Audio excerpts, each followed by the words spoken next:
Hello, Ordigger fans, and welcome to another installment of Mines MidWeek with Colorado School of Mines head football coach Bob Stitt. Coach, how are we doing today? Doing great. Good. All right, let's talk about Saturday. 14-13 victory over Western State. You guys needed to find the magic in the fourth quarter, but you did once again with 2 touchdowns to overcome a 13-0 deficit. Take us through that matchup. You know, defensively we played well all day.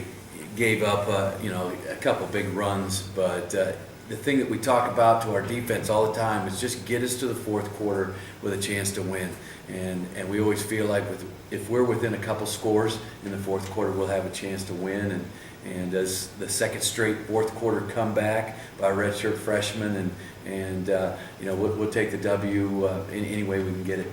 All right, yeah, and like you mentioned, the defense played great. Other than that one long touchdown run by a very good freshman running back for Western State, basically limited them to 6 points all afternoon. And defense has been playing well.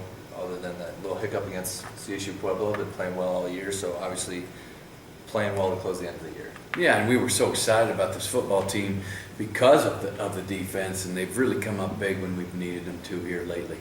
All right, I want to talk about a couple players. First, I want to talk about Tevin Champagne. We've seen him do this before with Dan Palmer being injured, filling in and going over 100 yards, but he kind of kept your drives going on Saturday and kept your offense going. He had 112 yards and 25 carries. Talk about Tevin's performance a little bit. No, it was great, and being able to ride him a little bit on Saturday was fantastic, and they were doing things that forced us to run the ball, and once Justin figured that out and started handing it to Tevin, we started moving the ball much better, and Tevin made some really gutsy, good runs late when we had to have them and had to have the 2 or 3 yards, and it was really fun watching him on tape this Sunday. Oh yeah, every time after he got hit, he'd get 2 or 3 more yards after contact, so he was running hard all afternoon. I want to talk about another player, and I don't know if fans that have ever watched NFL football, they talk about NFL Hall of Fame wide receiver Chris Carter. They would say all he does is catch touchdowns. Diamond Gillis this year, seems like all he does is catch touchdowns. He's got 28 catches, 9 of them going for touchdowns. Talk about Diamond a little bit. Well, it says a little bit about him that the quarterback wants to go to him when we get in the red zone. And it's the type of respect that our quarterbacks have for him, that he's going to make plays. And a lot of guys can be stat guys, but when you really need them, are they going to come through? And Diamond's that guy that you want to put the ball in the air and let him go get it. Yeah, absolutely. And obviously, big plays in big situations. Had both the fourth quarter touchdown catches on Saturday. I wanted to tell you congratulations on your 7th straight winning season, 12 and 14 seasons under you. That's the first time in program history you've had 7 consecutive winning seasons in a row. Talk about that a little bit. That goes back to the 1800s and 88 to 93 back in the 1800s that they had 6 in a row, and to get 7 was huge.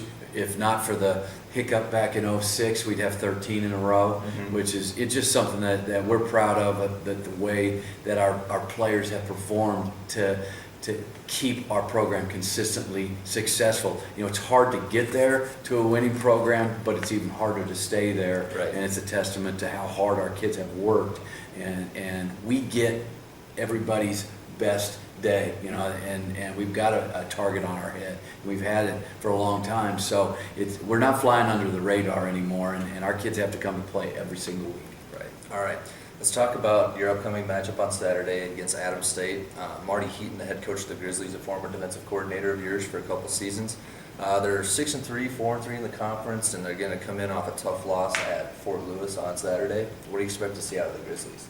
You know, the loss to Fort Lewis doesn't matter. You know, Marty's going to have his guys prepared, always does, and does a great job, especially on the defensive side. They're very aggressive and tough, and they've been scoring some points on offense. Very good football team, and he's got his guys playing it at a very high level, and they broke through, and I think had 8 wins last year and beat us here at home in a great game. But he'll be ready to roll. All right. Well, fans, it's time for Play of the Week, so we're going to head over to the film room, and we'll meet you guys over there. Okay, for this week's play, we're going to go through the play that was the game winner. It's a pretty simple play for our quarterback, he checks to the backside. It's a one-man route with the backside receiver. We've got a play called to the front, and then the quarterback can do anything he wants to the backside, depending on what the defense does. But we've got a little stick route, little speed cut out, and we're going to 7-step a speed cut in with our Z to the play side, and you know, if the numbers look good over there, we can 3-step it and throw it there. But if we think we're going to get some single coverage, we can check to whatever that we want. And we got a little bit of a rotation with the safety. Our quarterback, Justin Vorak, does a nice job of checking to a 5-step glance. In here, we felt like we could get inside their corners. They were stopping us from throwing a back shoulder, which we like to do, and we would have done down there. It's 2nd and 8. You know, we're fine over here, just eating away. We're down by 6 at this point, and we just want to keep moving the ball and pick up another 1st down. But because of what the safety does, Justin, 3-step drop, no hits, put your foot in the ground and get it in the air.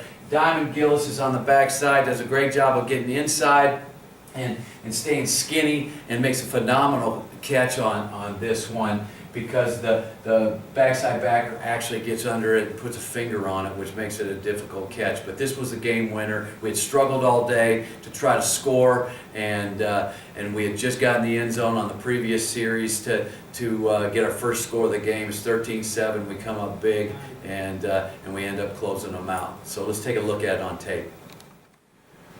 All right, you can see we're in a 3-by-1 set. We've got the play called over here. We're in pretty good shape, 3 for 3 over here, and depending on what this guy wants to do. And as soon as Justin starts seeing him creep, you know, they've got something decent on back here in case he does spin. Diamond does a nice job pushing it and keeping it skinny. We got to have a window to throw it in there. Justin does a great job of just recognizing it. Peeks at the safety just a second, and then gets it back. And you can tell you gotta put that thing in the ground and throw it. Put your back foot in the ground and throw it quick. Get it in the air quickly. Apologize for the net. We forgot to take the kicking net down, and makes it a little bit difficult to see.